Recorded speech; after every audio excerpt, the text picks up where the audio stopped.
you trust your crypto assets to centralized exchanges that actively sell your private information and front run your trades? Would you like to buy and sell your assets without any middlemen, intermediaries, or robots? Do you like paying slippage, fees, and having the price go up as bots steal from you on low liquidity decentralized exchanges? The solution is nodemarket.io. Set your guaranteed buy or sell price. No middlemen, no slippage, no bots, ever. Buy or sell 1, 10, or even 10 million tokens, and you never have to worry. OTC trades are between you and the seller or buyer, guaranteed by audited smart contracts and no human middlemen. Nodemarket.io.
All right, I think we got through most of them. Hello. Hello. All right. Some quick questions. Okay, let me where's that little banner? Okay. Let's see. 448 on the digital. No. Yeah, 448 on the digital investors. 54, almost 55 private client. We have one where a waiver was just signed. DocuSign. Let's see. Node Market NFT. So the final count was 17. I think it was 1754. That was like the final count during the thing, which put everybody, and you'll notice the little link here. If you go to the main page of Node Market, you just scroll down. This is just that main page. You just scroll down and you'll find the form for Twin. So those of you that had Node Market NFTs by the 11:59, whatever, the Christmas Eve, then you get an allocation and you can choose whether or not you want to do that. It's up to you, but make sure you've read the white paper or you won't get through the form, which has all sorts of questions. You have to know what you're doing. You can't just be a cryptard. Yeah, I said it. I know it's probably not woke, but I'm not sure who it offends, so I don't really care. But basically, know what you're buying. This is just general rule in life. Know what you're buying, people. Come on, man. So it's for those of you, for every NFT that you have of the Node Market NFTs, you will get 5,700. You can purchase 5,700 Twin tokens per. So if you had 10 of those, it'd be 57,000. If you had 100, it'd be 570,000. 10 cents a piece. Do the math. Okay, great. We've nailed that. Yeah. Okay, cool. And then we've got a lot of, there's a lot of kind of disparate news. I'm not going to go into crypto news and do all that kind of stuff. The only thing I will cover that I thought was pretty important. I'm not going to go into prices. Actually, the market was really good yesterday. Bitcoin sold off a little bit. It was right. It was hovering around 44, and then it kind of sold off a little bit. Could just be some jittery stuff. Who knows? But sold off on the week. It's flat, and everything else is super green. And some stuff is way like how Polkadot's up. That doesn't even make any damn sense. They don't do anything. They haven't pushed code in years, but that's not completely true. But they haven't done much other than announce that they're going to do stuff. We're going to do stuff. What are you doing? Stuff. When? Soon. What? Can't tell you. Great. What are you using? Technology. What kind of technology? Software. Ugh. Anyway, the vague whimsy that is Polkadot. The only other thing I saw, well, optimism sold off a little bit, but it's still up 52% on the week. That's a pretty good, bump. 250% on the year. So you start looking, things are looking more bullish than not, but we're still waiting for that final decision. Many of you may have seen, there was an article that went out. Well, there was a bunch of articles that the SEC gave everyone a deadline of like this Friday. I think it's this Friday, 29th. And on the 29th, they have to have all of their amendments to their S9s. So basically, if you are a company and you want to launch a Bitcoin ETF, you have to have all of your documents submitted, updated, detailed, everything finalized by the 29th. Okay, let's have a moment of common sense. Does anybody think does anybody not think that is a very clear, obvious sign that a Bitcoin ETF is coming? Does anybody, like a BTC ETF, spot-based, they're all but shouting it on a megaphone. And I know there's a bunch of dicks on Twitter like, oh, well, sell the news and all this kind of stuff. Yeah, maybe, except that, in 2021, when you had a bunch of idiots in the market, most of them are gone because they're bankrupt, but we had a bunch of idiots. We got 69,000 out of it, just on stupid, on no actual anything, like nothing substantive. And this is substantive. So I think if you're trying to sell the news or any of that kind of stuff, you're trying to play this cycle, you're going to get your ass handed to you, because you're either not going to get as big of a sell-off as you thought, or it's not going to sell off, or it's going to be all wonky. No one knows. No chart reading bullshit is going to tell you what it's going to do. And I certainly can't tell you, because no one can, especially Tone Vays and all of these other keyboard assholes that do nothing other than make stupid prognostications that never come true. If any of these dudes knew what the fuck they were doing, they would be rich. They're not. Like, none of them know. And so just, talking to your creeps on Twitter that's their thing. That's their voice. They were hall monitors in high school, and now they're technical analysts. Anyway, so long story short, I would not try to trade this event. Everybody will look back after the fact a week later and be like, well, obviously it was going to do that. But you can put yourself in both sides. You could say, well, obviously it was going to sell off. Or if it goes the other direction, well, obviously it was going to go up. All this institutional investment, BlackRock. Blah, blah, blah. So I choose what is the best decision in crypto mostly, and that is to make no decision. I am doing nothing. I don't think that if the price goes down, it makes it go up anymore, which is a lot of the TA logic. It has to go to 37 to go to 47 or what? That doesn't make any damn sense. So I think it will do what it does, but I think it will gain momentum because these companies, the first batch, the first group that gets their ETF pushed through, probably going to be a handful, 5 to 7 of these. And I would guess at a minimum, it's going to be Fidelity, BlackRock, Wisdom Tree, maybe not. Bitwise, yes. Grayscale, I don't know how they're going to do. I'm still not sure how the Grayscale deal is going to work. I would think they would, because Grayscale, the SEC already knows they're going to get sued by Grayscale no matter what. So keep that in mind. There's too many moving parts. If you want to play this cycle, one, you're an idiot. But if you want to play it, you want to do it through options, not futures, where there's no, like you get whacked. But you could maybe do it through options. You could maybe buy some out of the money puts if you think it's going to go down, and sell some. I mean, it depends if you're holding or not. You could buy some calls if you think it's going to go up. But I think all the action is going to be between, say, the 1st of January and the 10th. That's when all the excitement's going to start getting pumped in, because now all the filings are in. Now it's a question of who. So anyway, keep that in the back of your mind. Okay, other news that I thought was interesting is that apparently there are reports emerging that MTGOX creditors are receiving payments. This is now, to be fair, this is from Reddit, and not much that happens on Reddit is valid ever. But in this case, there may be something to it. So almost exactly 10 years after it was shut down, MTGOX was an exchange which Mark Karpeles was in control of, and they lost 850,000 Bitcoin. And then once he got arrested, he found an extra 200,000. He's like, oh, you know what? In my couch, I thought these were all gone, but in my couch, I did find 200,000 Bitcoin. Really? Wow. Thanks, Mark.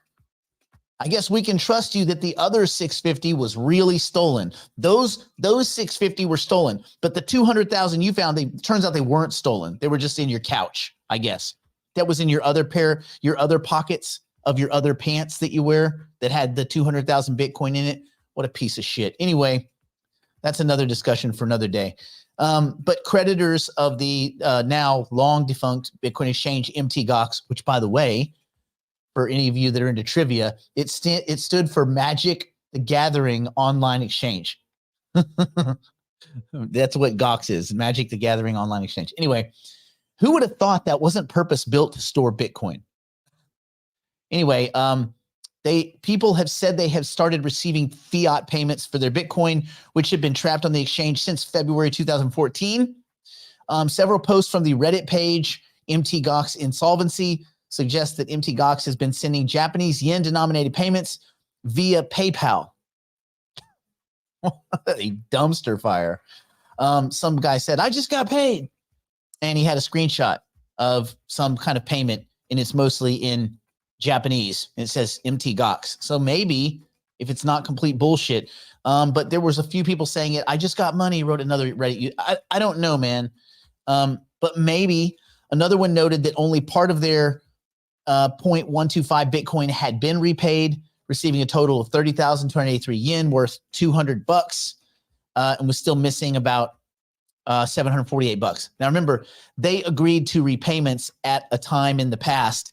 Most of them agreed, like 90% of the people in that situation agreed to receive cash settlement for like 90% of the value. I think it was the value at the time of loss. Only a few people wanted Bitcoin, and then they had investors come in and buy out those people, and that's how they helped repatriate, or that's the idea behind this civil rehabilitation that the Japanese did.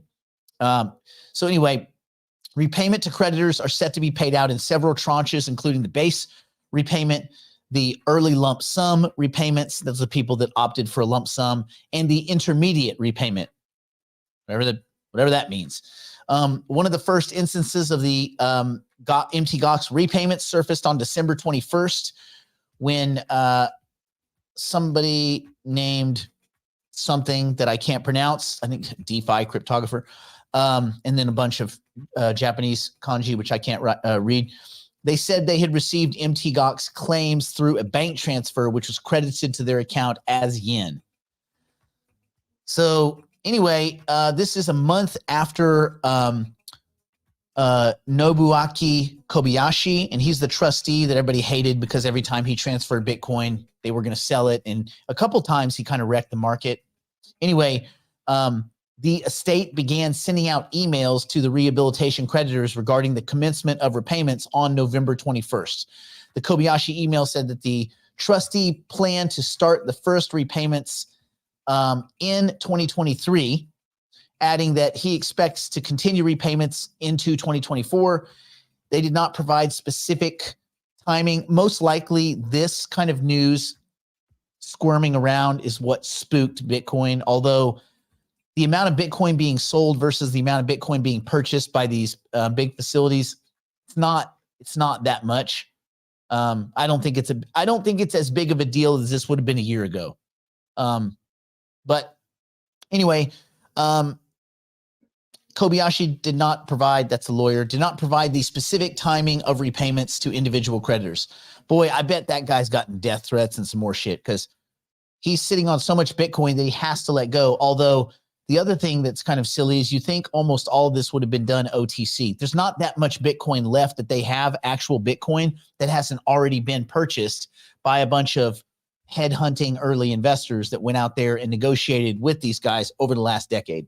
Anyway, 2 months earlier, on September 21st, the MT Gox trustee pushed back the repayment deadline from October 31st, 2023 to October 21st, 2024. And he said, however, that for rehabilitation creditors who had already provided the necessary information, repayments could be made as early as the end of this year. So it looks like that has probably started. They have not commented on that. Like Kobayashi has not officially said we're doing it, but they're probably doing it. So yeah, that might be part of this little kind of quiet morning that we're having. But the greater, I wouldn't lose the script of the greater story, which is that January 10th or before would be interesting if we got it before, because that would make the 1st is a Tuesday, which makes the 8th a Tuesday, 9th Wednesday. Yeah, they could drop a decision on that Wednesday, but we will get decisions. I don't think we'll get decisions next week. I think they'll drop it Sunday night, Monday, Tuesday of that week. I don't think they'll wait till the 10th either. I think it'll be like a whoa. But anyway, that's going to be really fun. It's going to, what you had yesterday was not Christmas. What you're going to have, next week will be Christmas, the week after next, because this is a big deal. It's a big deal not for the moment that it happens. Remember, even when the ETF decision happens, nothing that moment changes. What happens is there is a period of anywhere from, say, a week to 4 weeks where they have to file their fee structure. But Gary Gensler has warned about the risk of owning crypto for his entire life. Like, that's all he does. Let's see. Can you purchase more Twin as the week progresses if you get more USDC and bought less than you're allowed? Yeah, because, well, that's a Brandon question. I don't think it's like, I think you can get up to your full thing. But listen, I don't want people, don't FOMO into anything. If you bought whatever was your allocation, or part of it, then that's probably right for you. Don't go back to the well. If you were going to do more, your max is all you can get. But if you bought less than your allowed max, I suppose you could. But I guess what I would say is, if you're like waiting for money to hit to buy the rest of it, don't do it. That's like the universe telling you, you got enough. You got enough, bro. And does the SEC care if they get sued? Yes. Because the SEC has to go to court like everyone else. It starts to gobble up resources. These people all have to show up. Well, do you care if you get a bunch of parking tickets if you have to show up in court and fight each parking ticket? Like, what if you go to your car in the morning and there's 14 parking tickets? Are you just like, well, I don't care. I'm parked legally. No, that doesn't matter. You got to go to court. Going to court sucks. Going to court as the SEC sucks. It makes you look bad. It's kind of an embarrassing. And also, the SEC hasn't fared really well in court lately. If you've been paying attention, they've been getting their ass handed to them. So, I mean, and this is by all their buddies. This is the same people they go and have coffee with and go have drinks with. They're getting the shit kicked out of them. So, yeah, they probably care. And it's probably a bit embarrassing, and it's just frustrating. All right, let's see. MMP passport lifetime. Oh, yeah. Oh, listen, Dave, if you were on Money Morning Live, whatever, if you were an MMP person, you do get your money back. So if they won't do it, you just go to your credit card company and fight it. They've become insolvent, and they were giving people their money back. So you should be able to get it. Don't give up. Don't give up the fight. We're going to talk today about patience. You must be patient, Dave, but fight. Be vigilant in your fight. So we are going to talk about patience today when we get to our classroom session, which is patience in volatile markets, which is important. because we're about to get into very volatile markets. Good morning, David. Good morning. So yeah, there we go. Okay, regarding the Twin token and NFT holders, I'm sure there will be some people who will not be buying. Is it possible the rest of those tokens can be distributed? No, I don't think we can do that fairly, because we've kind of laid down the rules and we're not really big on changing rules. The rules are the allocations are the allocations. I mean, in this situation, Brandon and I will probably pull cash out of our back pockets and end up just personally buying everything that's left for the exchange, because this is part of this process, is to give the team more runway. And we think that this is going to be a cool and very interesting way to launch projects that don't screw over. Just so you guys know, when these launch pads launch projects, they stiff it to people. I mean, look, launch pads don't give a shit about your project. For those of you out there, entrepreneurs that may be launching projects in the AI space, launch pads do not give a shit about you. They want to milk your token as fast as possible. They're like, oh yeah, we're going to get a lot of liquidity. No, you get a bunch of pump and dump bullshit. They don't care. And so if you know they don't care and they're just in it for the percentage, that's fine. That's their business model. But then you got to say, okay, well, then what's best for the team? What's best for the team is to get more money for the team. So that's what this is. The launch pad price of this token probably would have been 5 or 6 cents.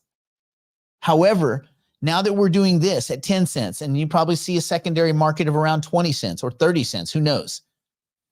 The teams are going to be less motivated to give the launch pads a bunch of tokens at 4.5 or 5 cents or 6 cents, when they go, well, wait a minute, we got almost twice as much.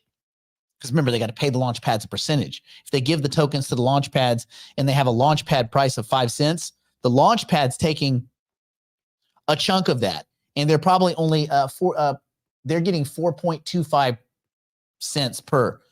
So you think as a project, like we need these currency units to actually get us more runway, hire more, team members or marketing or whatever is the case.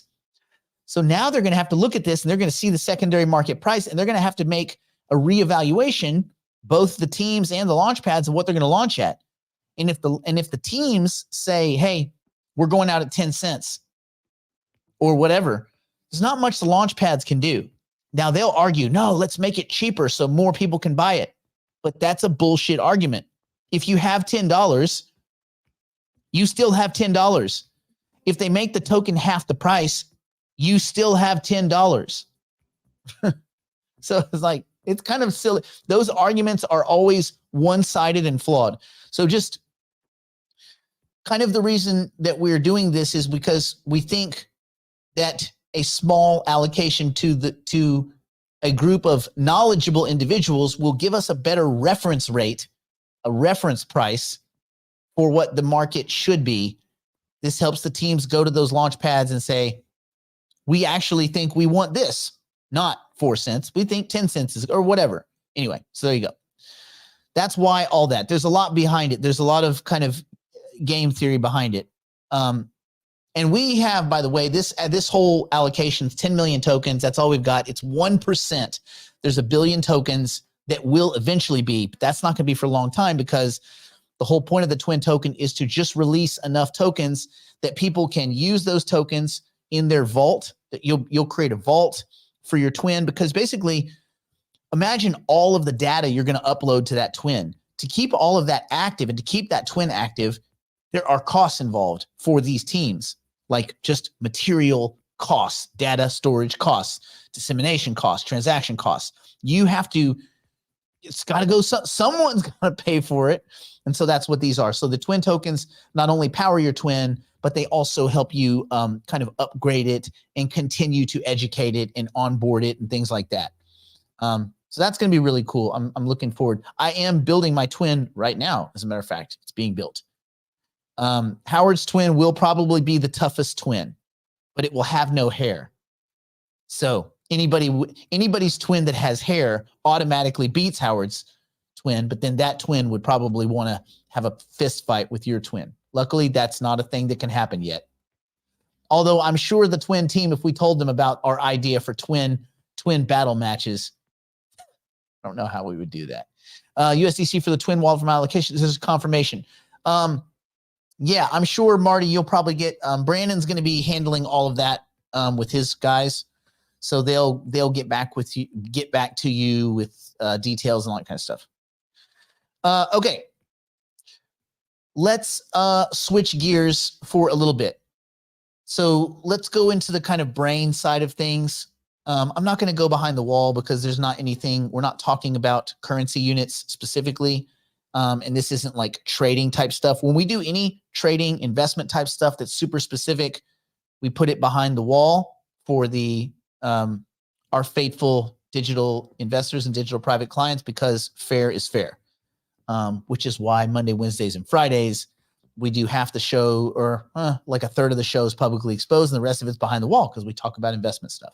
We're not going to do that today. We're going to talk about brain stuff. And so, yeah, let's do that. Which one is that one? Yeah, I guess that's a good one. Okay. Well, I guess let's get to it. Hello. You're late. You're bad at math, but I'm giving you an A+ in confidence. Just doing what I gotta do. Extra credit. All right. As we delve into this, so forget about money, forget about crypto, forget about none of this stuff is important. What's important is spending some time thinking about thinking. And today, when I was kind of over the weekend, the way I come up with these things, I say, what would I teach someone that doesn't have any? So like when people ask me financial advice, I don't give it anymore. I said, do you understand game theory and cognitive bias? And they say yes, and they nod like deer in headlights, and they 100% don't know what I'm talking about. So then I say, okay, cool. Well, so let's talk about let's talk about game theory a little bit. Let's talk about, so this is how I teach people, or at least how I push them along the path, and which is good too, especially around the holidays for you guys that are dealing with like family members and stuff like, hey man, what should I, no. We don't do that, bro. We don't do any of that. But what you can do is you as a person can make sure that you grasp this information enough to where it's helping you make materially good decisions in your life. It's not just money-based decisions, because life is, I'm not going to say it's like a box of chocolates. That's really stupid. But life is very much like markets in that no one really knows what's going in any direction. Hooday, what up? And no one also knows what the future is. Looking at the past is just a way to kind of understand what happened. It doesn't give you much insight into the future. So most of the time, your most valuable personal skill is patience, right? Patience. And one of my friends, who by the way is a terrible investor because he doesn't take his own advice, but he always said the best decision you can make is no decision. Of course, he's the degenerate gambler that makes the shittiest decisions on earth over and over, but he knows better. He knows better. He just doesn't act on it. So the thing that I would probably teach people most of all, and this would help you avoid FOMO and a bunch of other of the classic kind of treacherous, mistakes that we all make in markets, the FOMO and all this kind of, and buying into just stupid, woke-based excuses for making bad decisions. That's one of the things that I am all about inclusion. I'm all about tolerance. What I'm not about is the environment that we live in where bad decision-making is considered cool simply because it's bad, where we glamorize the most awful, the worst parts of ourselves. And then people go, well, you can't second guess yourself. You're just self-gaslighting. Like, no, you need to be self-editing, right? You need to be always trying to be more efficient, have more efficacy in your trading decisions and in your life decisions. All this stuff dovetails together. It's not like money is over on the right and that's where you make good decisions. And then you can just shit the bed everywhere else in life. No, like decision making is spread. It's disseminated. It's like a balance sheet. Like when you go into the repo market and you do a bunch of balance sheet transactions, you're selling over here, you're lending over here, you're repledging over here, you're borrowing over here, but all of it's happening in real time. And decisions in life and in money, it's all the same. You are an asset manager, and your assets aren't always so obvious. So in this kind of journey, it's the turbulent world of volatile markets, which you've seen some of. If you're in the crypto space, for us, what is volatile is not, in the traditional equity space, in the bond market.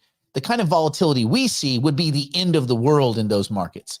Those people typically have a hard time making a transition. They look at crypto, and rightfully so, and go, what a goddamn dumpster fire that is. Look at all the chaos. Yes, there is a lot of that, but also the fish will prosper where the water is murky. So if you can absorb that volatility and not let it beat you up emotionally, that's also a weapon, right?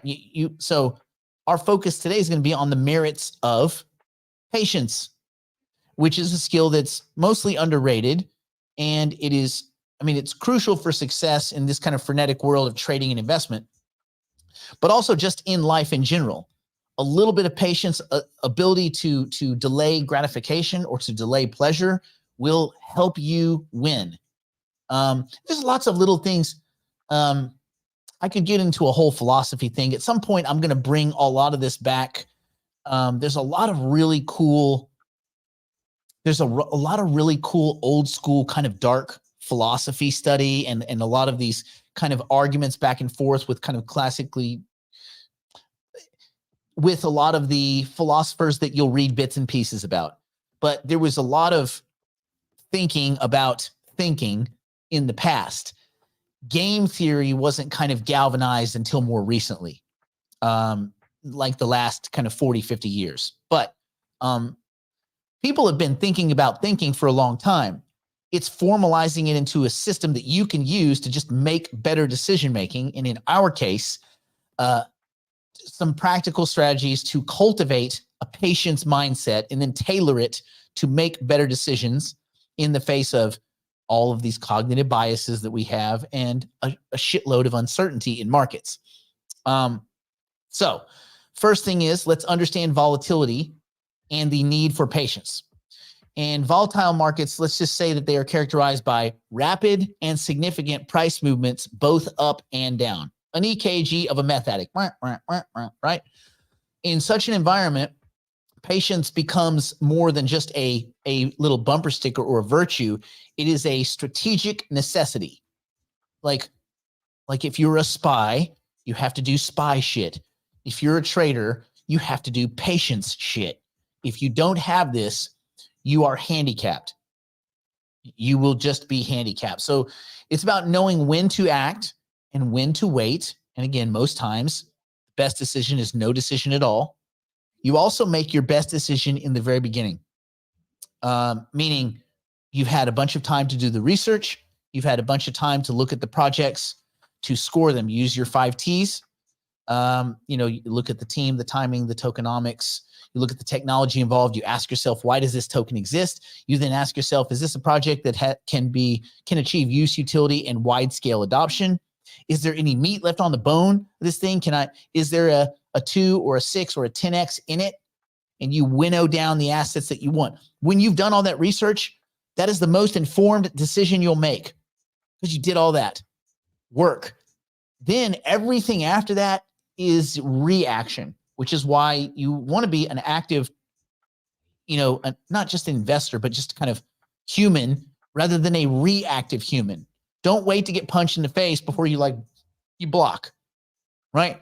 So understanding that markets are tumultuous and go up and down real fast, especially in this crypto and AI space, a very composed, very thoughtful, kind of samurai-esque approach, right? Like the whole idea of if you wait by the river long enough, eventually the bodies of your enemies come floating by.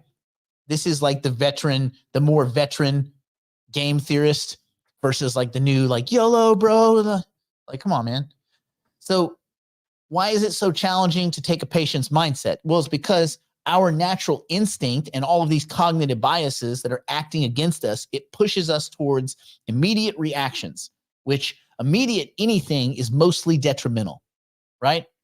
So we go, okay, fine. We have to build these tools, and perhaps we use game theory as the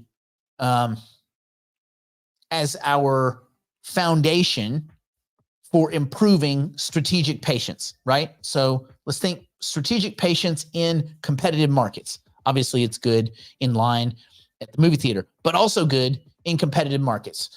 So, and as we all know, game theory is the study of strategic decision-making, right? The strategic interdependencies or interactions between players in a game, where each player's actions significantly impact the outcome or outcomes of the other players, right? Alice and Bob, what Alice does affects what Bob is going to do, and what Bob does affects what Alice did or is going to do. So they're interconnected. They're dependent, right? SIPG. In game theory is strategic decision making, not just whimsy, not reaction. So in this context, it helps you to navigate volatile markets. And well, it helps you navigate all markets, but in the volatile market context, each trader's actions impact the outcomes of other traders. And then there's the like horde kind of crowd think. So patience here can be seen as a strategy, one that involves waiting for the right moment to make a move or refrain from making one, right? So for instance, you have like highly volatile markets, especially right now. Well, you'd say, are more people involved in the market like today versus 2 weeks ago? No, we're in holiday time. There's less people involved. So does that lower the volatility? No, it increases the volatility. Why? Because if there's less people trading, then the moves that any one trade makes are proportionately higher, which can pervert or give you weird signals that are not accurate because 85% of the participants are not participating. So 15% of the participants have a 6.5 to 700% more effect in the markets as far as price machinations. Does that make sense? So you would think, oh, it'll be nice and quiet for the holidays. No, you have more volatility. Anemic markets are incredibly volatile. The more market participants they are, doesn't mean that they're not going to be volatile, but they're less volatile. The price movements are typically less because the bid-ask spreads for a variety of reasons. This should make a lot of sense. But anyway, so, but in highly volatile markets, a patient investor might wait for the frenzy to subside before buying a new asset at a lower price, hoping you've done all the homework, and then anticipating that others may sell off in a panic. What people are trying to do right now, looking at, oh, okay, once the decision comes, sell the news, buy the it's all stupid, because a little patience lets you look out further on the horizon. And what do you see on the horizon? You see at the end of April, the halving is coming. And you see that every single time there's been a halving, within 12 to 18 months, you've had a double in the price, a guaranteed double. Now look, there's not a lot of guarantees in life. And you might say, well, in crypto, 18 months, a guaranteed double. I don't know if I like that. It's a guaranteed double. Again, only thing we have is history.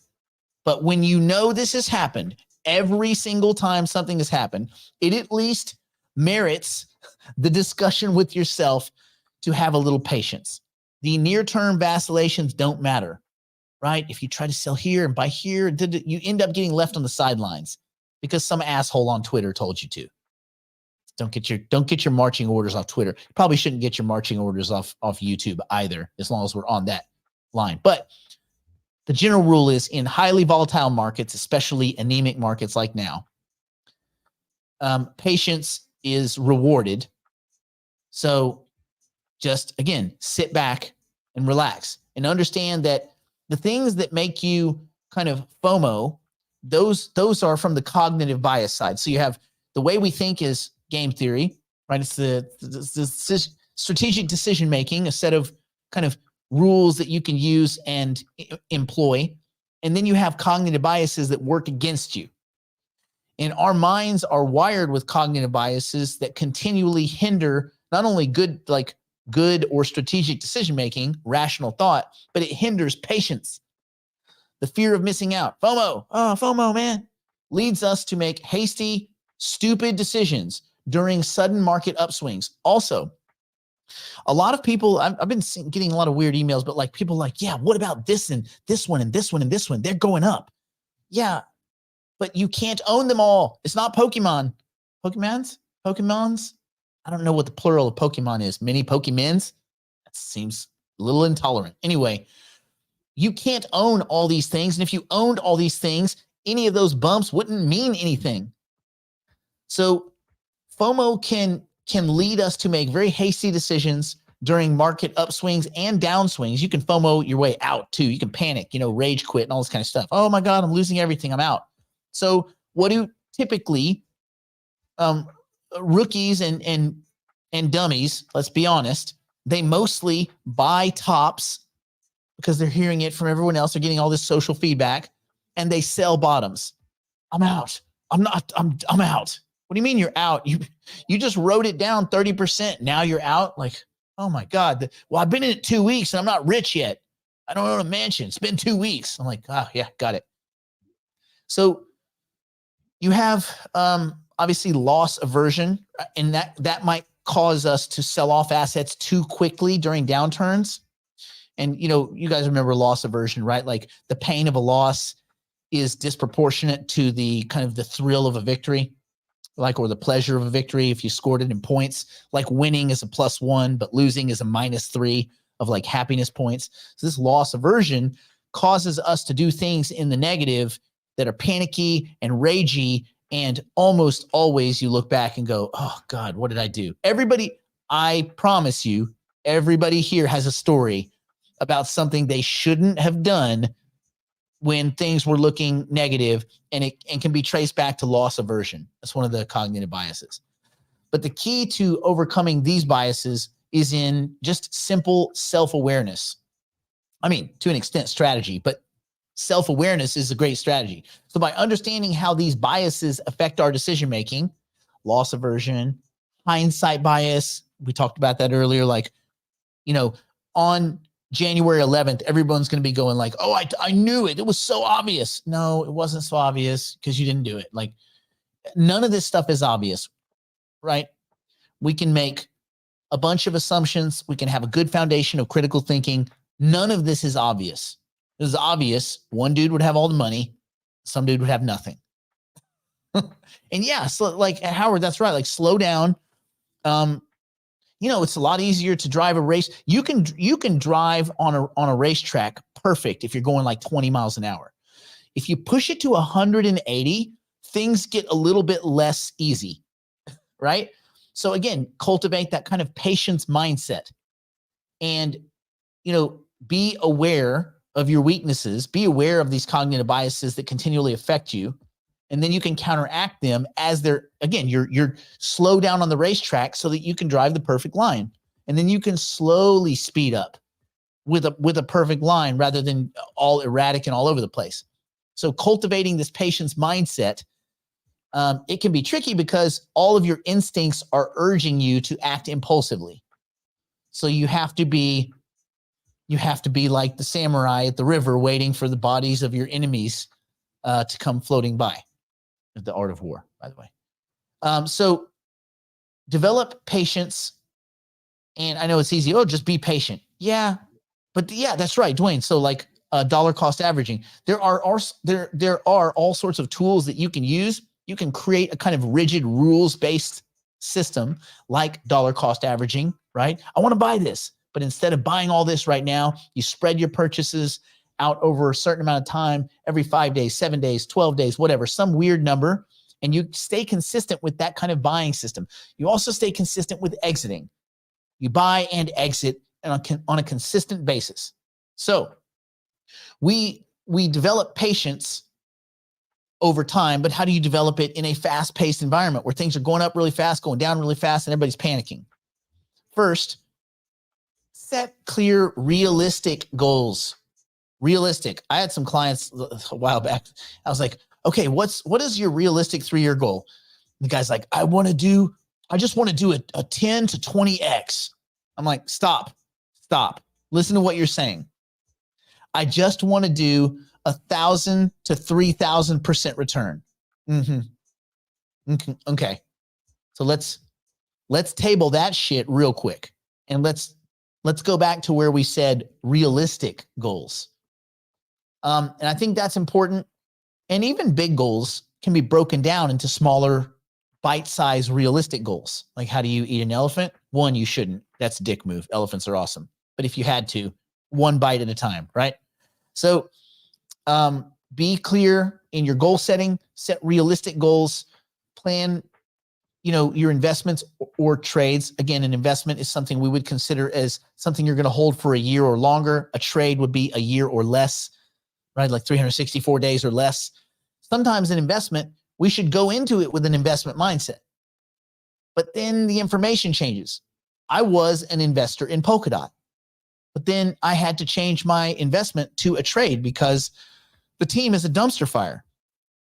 So I'm like, it's no longer an investment for me. So it was a trade. And when a trade is up 2 or 3 or 4x, you got to take your money off the table. So that's what I did. You have to educate yourself about market patterns and historical trends only in so much as you want to be able to put the past together so that it makes sense in your mind. It is important to have historical context. Now, minute-to-minute vacillations in price, day-to-day, not important. But trends over time, because then you can lay down macro influences across those and you can see, oh, as people in this part of the world were thinking about this, these are how they expressed their investment decisions or their thoughts about the world around them. And that matriculated down into, certain investable things where if I could understand that. Now, this isn't chart or pattern reading. This is just understanding, like when you're looking at home prices, look at home pricing trends, look at, the entire market, look at linear and nonlinear markets, and start to develop ideas about how the corpus, in one area or another area is behaving, and that'll give you some idea. It will help you create that kind of longer term investment thesis, whatever that is. So educate yourself about market patterns and historical trends enough to at least understand the past. Again, understanding that it's not a predictor for the future, but it could help you stay a little bit ahead of the curve. Practice emotional discipline, right? So there's some really cool apps actually that have like these like mindfulness apps and stuff that have all these stress reduction techniques. I have one that like pops up like, listen to this thing of water noise and blue lasers and shit shoot back and forth. Not bad. I mean, it's actually pretty cool. I buy a lot of these NFTs like you see in the background. And one of them that I have that I really like, it's a pretty big one. I just got it for myself for Christmas from I think it all came from the same. Oh yeah, that one's from Infinite Objects too. So, and what it is it's Van Gogh. It's Starry Night, but it's all like it's raining and stuff. And you can see, and you can just stare at it, and it's very peaceful. And I'm not sure why exactly. Maybe it's the blue colors or whatever. And which is funny because Van Gogh was anything but peaceful. He was borderline psychopath. But you can stare at that thing and it just is very calming. So you got to find things that you can use that make you calm, that make you relax, and practice emotional discipline. So this kind of sounds stupid. Another thing, I learned this in sniper school, is you don't take a shot when you're anxious or when you're breathing heavy. You take a shot at a half breath pause. So you take a deep breath, halfway out, you have 8 to 10 seconds, nice and smooth. This is probably not something you should coach your kids on. But you at a half breath pause, you've got 8 seconds to relax and let the gun go off in your hands. So you could take that over into decision making, right? This idea of a half breath pause. Don't do anything in panic. So, practice emotional discipline in whatever way makes sense to you, whether it's an app, whether it's some cool blue shit that you look at on a computer screen, or you just sit in a room quietly. Spend some time each day, even if it's just a few minutes. I did see the Van Gogh immersive experience. It's badass. I love it. And I have the poster in the other room next to my other Chiappos, the George Chiappos, the guy behind me, that artwork. I have another one of his pieces, which is really cool. And it's a little bit even more Van Gogh-y. And I have that next to the poster from the Van Gogh immersive experience, which was badass. But we live in a very fast-paced environment. So the idea of taking a few minutes, even if it's like 5 minutes, just to like cool off. And it's not like, well, I take that 5 minutes before I go to sleep. Yeah, you're going to sleep. Another thing that I've started to implement, which is I'm going to implement this through, this is one of my, I'm not going to say it's a New Year's resolution because I'm instituting it before New Year's, but I am going to start when I'm eating, like dinner, food, snacks, hanging out with friends, all that kind of stuff. The phone goes away. Period. Done. I'm not leaving it. Oh, well, I just have it because bullshit. You don't need your damn phone all the time. Nothing that's going to, there's nothing. There's nothing that you need your phone all the time. We could make excuses for it, but the reality is put your phone away while you eat, man. Like if that's it, be present. Even if it's just you and a plate of food, be present. That could be a way that you practice emotional discipline. Anyway, that's the one I am putting into effect. I started doing it like kind of on and off a few weeks ago, but I'm really trying to be vigilant about it. So for me, yeah, Dwayne, it's not disconnection days. It's like disconnection minutes. But you know what? If I get 30 minutes of just food, I'd probably enjoy the food more. So instead of like food being a task where I'm just trying to get to the end of it, I'll actually enjoy the food. By the way, I went to a restaurant yesterday, very expensive Beverly Hills restaurant. Oh my God, this is the most amazing place. It's all bullshit. It was terrible. There was like one thing that was good, and it was like pita bread. And I don't need to be, for $280, I don't need to eat good pita bread. You can stick it. So just one more. And I'm not going to say the name of the place. I'm not going to tell anybody to not go eat at Avra, A-V-R-A. I wouldn't do that. That's not the kind. I'm not a dick. So I wouldn't call them out for having basic ass food, terrible shrimp and lobster pasta that's like not so good. Avra, A-V-R-A, Avra. I would never say that to anyone. Ever. So you'll just have to guess what the name of Avra is. But in the world that we live in, which is very volatile, which is inconsistent, which is wonky, with weird news and a bunch of perverse incentives, and just about everyone's got their damn hand in your pocket, which is fine. That is the world. Like everybody's selling something. The thing that will help you navigate these kind of weird, uncertain times is if you react if you are very deliberate and precise in your own personal actions. That's all you can control. You cannot control anything around you.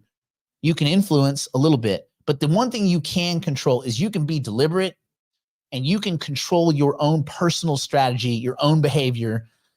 You can maintain this kind of level or some level of patience in the face of all this kind of weirdness. And so by incorporating game theory insights, you can, and again, always remembering that game theory is the way we want to think. Cognitive bias are the things that help, that kind of derail that critical thinking or that kind of very strategic thinking. So you have to understand that your own biases are always kind of working against you. But you can incorporate game theory even in the face of cognitive bias. by cultivating a patience mindset, embracing patience. So not only do you become, a more effective market participant, but also you set the stage for yourself for more thoughtful and more successful decision making. Does that make sense? So, everybody take, even if it's just, if it's 5 minutes, I like the idea of parking the phone during meals. That's an easy way you can get out of that cyclone.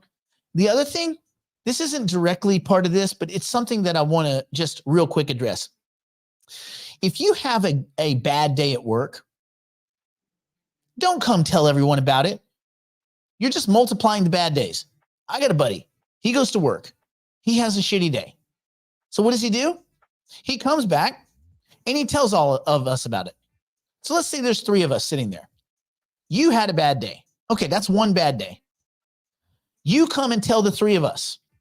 You now relive your bad day. So you've now had 2 bad days where there was only one, and you've told the other of us your bad day. So now we've each had a bad day. So you took 1 bad day and you made it into 5 bad days. You made 5 bad days out of 1. You're a dick. Stop it. If you have a good day, tell me about that. Let's wallow in the good stuff. But if you've got stuff to resolve, go say it to the fucking mirror. Don't drag everyone else down. He's like, well, I have to get it off my chest. Cool. Go do it in front of a mirror to yourself. Don't drag everyone down.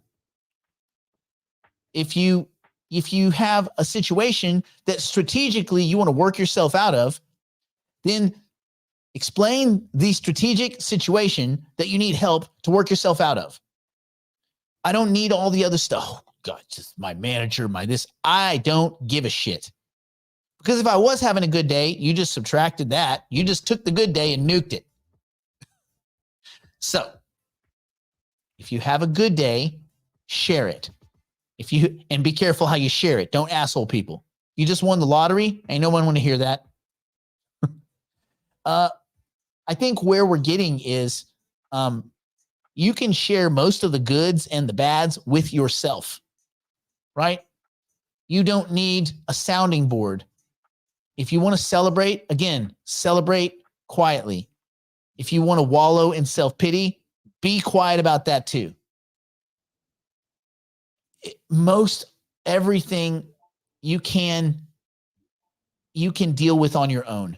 And when you realize that, then you go from being a person that may or may not be lonely to a person that is very comfortable being alone and not lonely. And that's all just having dexterity in your thinking and just understanding a little bit more about yourself and, taking responsibility, which I know we don't do that anymore. No one takes responsibility for shit. But, if you take responsibility for the good and the bad stuff, you realize you don't need people anymore. And that's feels just as good as getting out of debt, making a bunch of currency units. You can buy your life back, buy your freedom. All of these things are all kind of interwoven. That makes sense. All right. Stay in school. Don't do drugs. Don't do anything my poor insolvent drunk strung out on meth grandmother or Brandon wouldn't do. For those of you that are looking for the form for Twin, you go to the nodemarket.io, you scroll down, there's the form. You click it, you fill out the form, you get your tokes. Super easy, bro. We will see you tomorrow for Digital Investor. All right. I would say go and do no harm, but that would be silly.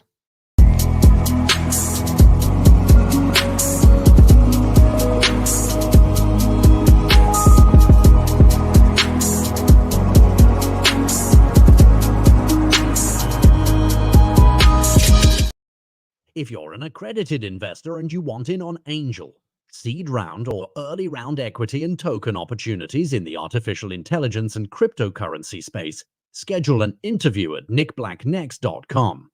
In life, you can either be really good, really lucky, or just be first. Being first is so much easier. Schedule a digital private client interview today at nickblacknext.com.